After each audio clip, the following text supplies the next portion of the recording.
we are going to discuss about weight and wellness. Today, we have Dr. Jyoti Manekar, the family and obesity medicine specialist. She has over 15 years of experience in taking care of patients. She likes to treat the patients, not just the diseases. So, without further ado, let's welcome Dr. Jyoti Manekar. Hello, Dr. Jyoti. How are you doing this evening? I'm good. Thank you, Divya. Thank you for having me. Yeah, thank you, ma'am. So, without any delay, should we dive into the session? Absolutely. So, as we are going to discuss about the weight and wellness, so my first question is, so why should folks be concerned about the weight? Sure. The weight is one of the very easily obvious parameters that a lot of people look at. So, a lot of times we think that when we see somebody overweight or obese, we start assuming that they might have some problems. But not always that is the case. Weight is one of the parameters that tells us that there is a problem. But good news is there are some people that are overweight and they're completely healthy, but they are about 20%. So 80% people who are overweight and obese, they tend to have some kind of medical illness, maybe blood pressure, diabetes, it could be heart disease, and so many other little things. So a lot of times we assume that, okay, somebody's overweight, they have a lot of medical illnesses. So weight is an important factor, but it is not all. And there are a lot of hidden things underneath that. Thank you, Dr. Jyoti. You explained the insights and the facts of the weight and the numbers people are getting the diseases. So that's very interesting. So, audience, we are live on Facebook, Instagram, YouTube, LinkedIn, and Twitter. You can join us from your favorite platform and you can get the information while discussing with our expert, Dr. Jyoti, about the weight and wellness. Why don't some people look big as they weigh, but they don't have the weight as they look big? So a lot of times weight is such a misconception. When people look, like I said, they make judgments.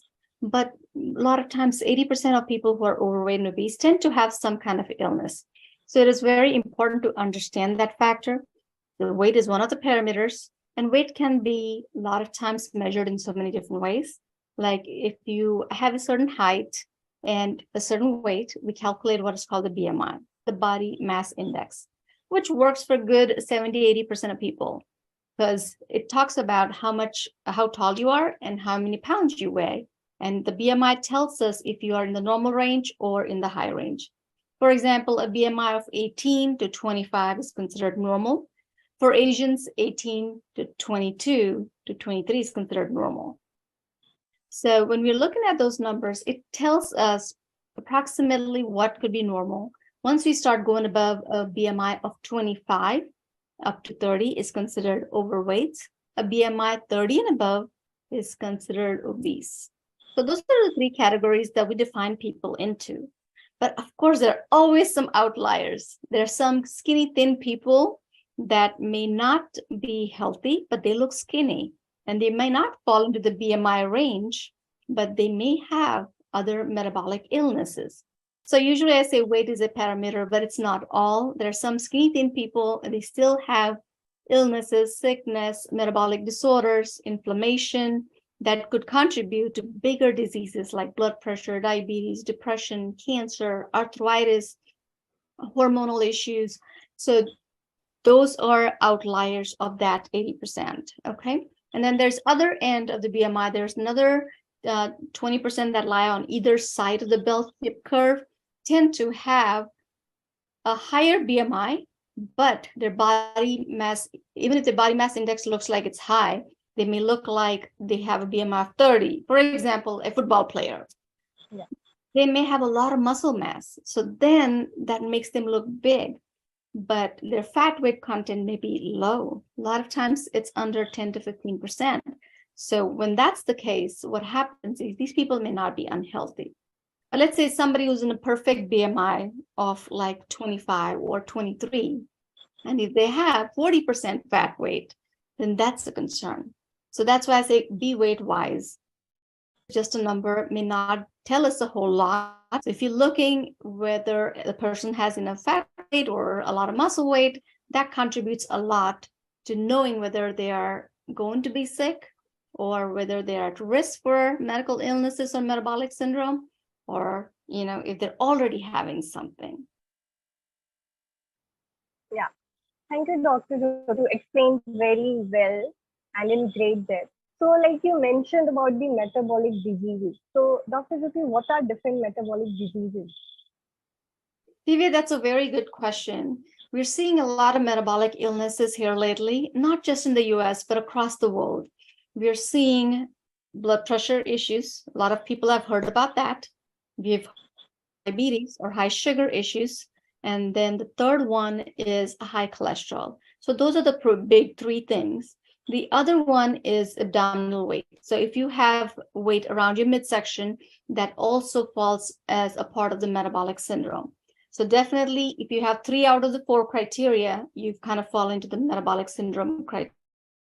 Other thing is the newer one that is now added on to it is called fatty liver disease.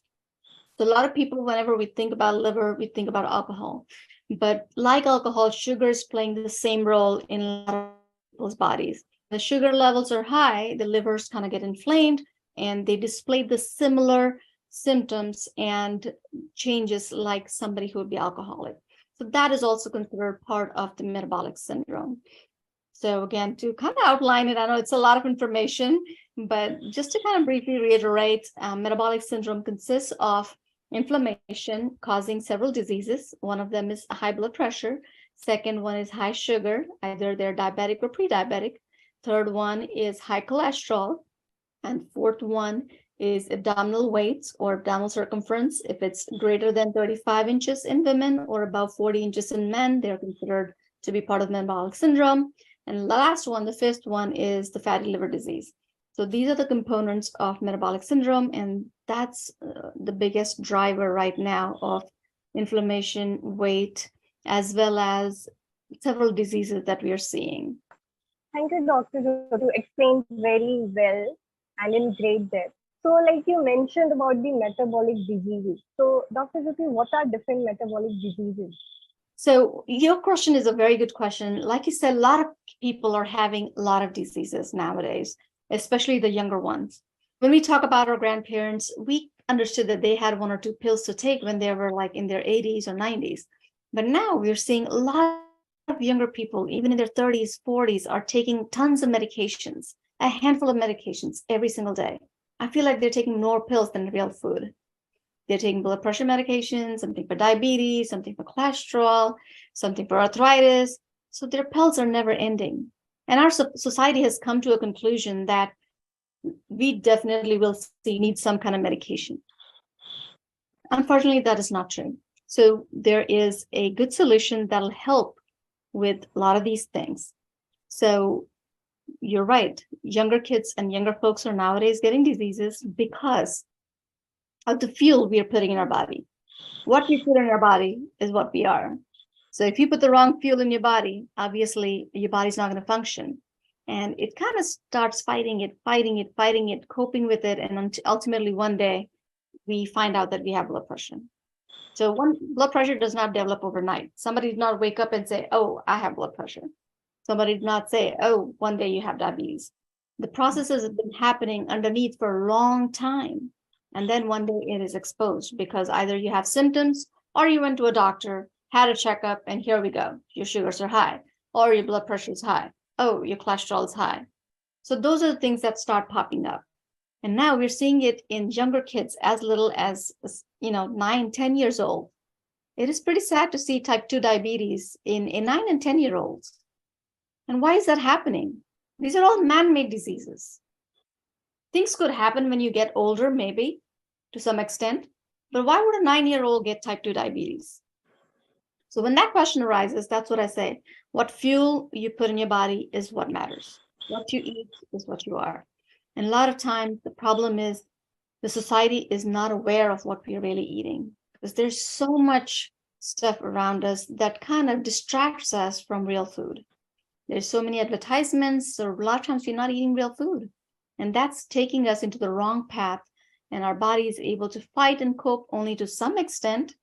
But eventually one day it's going to give out and say, hey, you know what? I can't handle this anymore. Right. So, Dr. Jyoti, like to explain why the younger generation is getting like heart disease, diabetes, and all of the problems.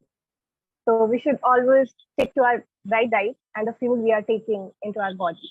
So, thank you for the insights, Dr. Jyoti. So, like, how do I know if I am healthy or not? That's a good question, Divya. Imagine if you have some symptoms, let's say you have a headache, you have a stomach pain, you have, let's say, you have chest pain, back pain. So something is telling you that something's wrong in your system and everything works right. Our bodies work fine. Some people have sleep issues. Some people are completely worrying all the time. Some people are depressed and crying for no reason. So these are things that are happening to us. So these are signs that our body is telling us that something's wrong. So one is looking at symptoms. Second thing, how we know is by having regular checkups. So when you go to your doctor for annual checkup, they do a certain amount of blood work to check if you're anemic, to check if your liver and kidney functions are good, to check if your sugar is under control, to check if your cholesterol is under control, to check if your hormone levels or thyroid levels are under control, to check your vitamin B12 or D is under control. So those are important things to check. And if we don't check them, we won't know where we're going. It's like blindly driving somewhere, not knowing where we're going. So we need that GPS. We need those signs. We need those periodic milestones or checks to know if we are heading the right direction or not. And if we're not, we can make those changes and alter our path and bring a different result. So if you know you have high cholesterol, then you're going to make changes, right, Divya? If you don't know that you have high cholesterol, you're not going to make the change. So it's very important to check. And that's why these diseases are called silent illnesses, because cholesterol does not tell you about any symptom. High blood pressure may not always tell you about any symptom. And then a lot of people know that they have high blood pressure only after their first heart attack. And that's not right. So this is a preventable thing. We could have taken care of it early on if we knew it. So one is regular checkups are very important. But if you have some small signs or symptoms like headaches, chest pain, back pain, depression issues, cancer issues where you sometimes have knots and, cysts, something that we don't take care of on time, and they happen to grow and then spread, and that's too late. So when you see something, definitely make sure that it's attended. And even if you don't see something happen, make sure you get regular checkups. At least the common things can be found out by regular checks. Yes. So thank you, Dr. Jyoti. You provided a lot of information about the topic. I think our audience has got lots of useful information. So before hopping to our next question, viewers, eGlobal Doctors is one complete healthcare platform solutions for all your medical related issues and questions. And मजे की बात ये है that you have these services available to you at your fingertips without breaking your bank balance and without driving all in the comfort of your living room. So, Dr. Jyoti, you explained very well about like how these diseases are getting into the young generation, and like how should a person should know like if they are healthy or not. So, how to fix these diseases and like how to fix these problems? That's a very good question, Divya. Number one thing I would say, prevent them and can, right? And once you find out you have something, let's take appropriate steps to make sure we take a handle of it and not let them progress. Okay. So how to fix them? A lot of times people think once you have blood pressure, you'll have blood pressure for life. Once you have diabetes, they think that they're stuck with diabetes for life. But good news is that's not true. You can reverse some of these things. So people who already have pre-diabetes, diabetes, blood pressure, cholesterol, these can be reversed. But take control of it right away. And the best part is it's easy to take charge. One is, again, the fuel matters. So what you put in your body. Imagine if you're driving a car and if you put, kerosene or alcohol in it, do you think it's fun? No, it needs proper gasoline or petroleum to run. So same thing, our bodies need proper nutrition. So once you give the right nutrition to your body, it's going to show miracles. It's going to do its job. So fixing with proper nutrition is the key. The medication is not always the answer. food is a lot of times the answer. And sometimes when the answer is so simple, people don't believe it. Just go to real food. So what we are eating nowadays is a lot of foods, processed foods that are mixed with tons of chemicals that we can't even spell those names. And when that happens, we're putting these chemicals in our body, and these chemicals drive a lot of carcinogens, inflammation, the oxidative stress on our body, which causes a lot of problems when your body's trying to clean out your system. And when that happens, the disease start happening. To reverse it, we want to clean up the environment inside our bodies. When the environment inside our bodies are cleaned up with proper fuel, automatically your blood circulation improves, your energy level goes up, you feel better, your head goes away, you sleep better. So it's very important to put right nutrition in your body. And second thing is physical activity. Nowadays, we sit a lot in front of the screen, or we are watching something while we're eating, we are driving and eating something. So one, we're adding a lot of unnecessary calories, and we're not that physically active. So if you're like somebody who does office job, they're sitting at their desk for 8 hours, and that's not good for your health. So obviously your sugar levels are going to rise. So imagine if you take that walk during lunchtime for 15, 20 minutes even, or you take the stairs instead of the elevators, or you take a brisk walk every evening instead of watching or binge watching your Netflix. So some simple little things that you can do, or you can start making phone calls that you need to do by walking instead of sitting at the desk. So those are little simple things. If you can infuse into your life, it'll kind of change a lot of different things, how your body works, how your systems work, and how your numbers will change on your blood tests, and also how you feel. And the good thing is that comes first. How you feel will change real quickly if you change your nutrition. Yeah. So, Dr. Jyoti, like you mentioned, we can reverse these diseases. So, how can we reverse these diseases completely? Very good, Divya. Let's dive into that a little bit more. So if you want to reverse something, so let's say take example of metabolic syndrome itself. Let's say somebody has blood pressure or diabetes or cholesterol or liver disease. So we know what the problem is. Now we know what the fix is, but we need to apply it, right? So we have to take those little steps to figure out what we should put in our body and what we should not put in our body. So those are two important things. What is real food and what is not real food? Okay. The simplest way to know is what's God made. That's real food, like fruits and vegetables. Simple. Okay. Whatever is man-made, processing, coming in a package, coming from fast food store. So that's a longer list, of course. So that's not healthy. Does that make it easy? So whatever's God made, that's healthy. And of course, animal products have their own problems because let's say we say macronutrients or your proteins, your carbohydrates, and your good fats are essential for your body. But if you consume your complex carbohydrates, let's say from fruits and vegetables, they give you more energy as well as give you more nutrition.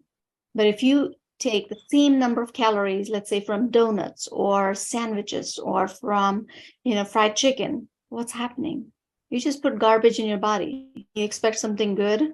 How's that going to happen? It's not.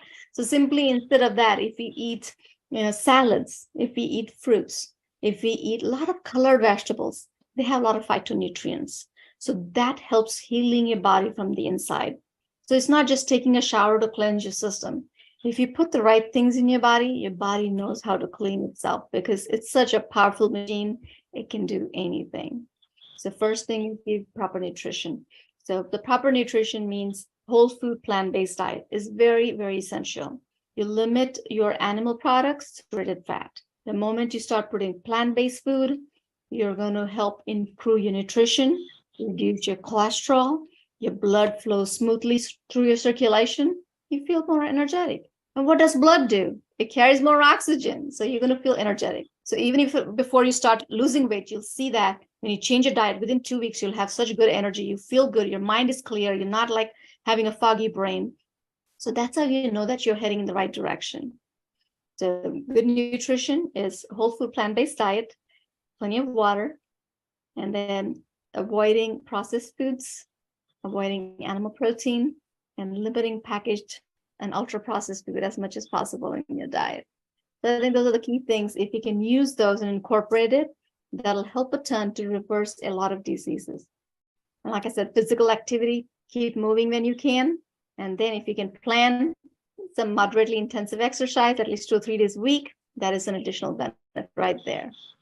So good nutrition, exercise, water intake, avoiding the sugary beverages like colas will help. Juice is no good. A lot of people think fruit juice is healthy, but unfortunately it's not. It's a ton of chemicals and a lot of sugar. It's just a flavored water. So please throw that away in the garbage right away if you want to get healthy. And then the simple things are simple. Keep it simple as much as possible. Reverse a lot of things. It's not complex. It is not difficult. It is a lot of times we think that something big, this complex like blood pressure, weight, or diabetes needs something big. It's not true. I've seen people reverse diabetes in 2 to 3 weeks of changing their diet. A lot of people have gone off of insulin just by not eating the garbage. If you eat an apple instead of a pizza, obviously it's going to help. Initially, your taste buds may say that, oh, that doesn't taste good. But remember, with persistence, with trying, it helps to develop that taste. And once you keep the garbage out, your body's not going to crave for that. This craving is one of the things that brings us back to the bad habits. And once you eat the good food and the good food only, you won't even think about soda. You won't even think about juice. You won't even think about a cake because, your fruits and vegetables are providing so much nutrition. You feel good. And there's no addiction or craving anymore for sugar, because sugar is very addictive. And if you stay away from the processed sugar, well, you're not going to think about it. Nobody so far I've seen has gotten addicted to carrots or celery or broccoli. So you can eat as much as possible on your colors. So lots of broccoli, cauliflower. You can say all the colored vegetables like your greens, your eggplants. Pick all the colors. The colors are good because they have a lot of nutrition. So that's the way to go. To simplify, whole food plant-based diet is the way to go, guys. So thank you, Dr. Jyoti. You provided a lot of information and a good insights what we can eat and what should we not. So viewers, eGlobal Doctors is providing diet consultation. As the doctor mentioned, we are here to reverse the diseases like diabetes, child nutrition, and we have featured categories like gut health, menopause, nutrition support, and reversal of PCOS and hypothyroidism. So you can visit our website eglobaldoctors.com for more details, and you can download our application now. So Dr. Jyoti, you explained everything, like how to fix the problems we are facing in young generation, what fuel we should take into our body, and how we can reverse the diseases completely. So my last question is, can you give it some advice to manage weight? Sure, Divya. I mean, a lot of times, again, we focus a lot on weight. We need to understand, are we healthy or not first? Okay. If you have any symptoms like headaches, insomnia, or sleep issues, or aches and pains, don't ignore them. Get notice of them. If you notice them, you know something's wrong. And try to fix things around it to see if your sleep schedule is good. Are you sleeping on time, waking up on time? Are you hydrated enough? Are you giving your body enough nutrition? So always check on things that you can modify yourself. And have annual checkups so that we know if we have high blood pressure, high cholesterol, high sugars, and things like that. That way we can take charge of them right away before they go out of hand. So that's always step number 1, is know your symptoms and have checkups. Step number 2 is nutrition, physical activity, and having a good calm mind. So nutrition to your body, physical activity for your body, and then some, mental health, emotional health, which includes things like, participating in some spirituality kind of helps. So I always say, think about your physical health, give it good nutrition. So food is primary. Second is physical activity. Keep moving. It's very important for your body. And last thing is, some yoga, spiritualism. It helps calm your mind down. So it helps a lot with a lot of times when you get hit with a lot of problems. It helps to calm your mind down and get through things a little bit more easier. So that's the second part. And then the third part, I would say, is, again, get that support system. When you are in trouble, always remember you need support. So it's very important to get professional help when you need it. And being in denial just kind of adds to the problem more. And getting support system, either it could be from family members, it could be from your healthcare professionals, or informative videos and doctors who are available to get you some help is very important as well.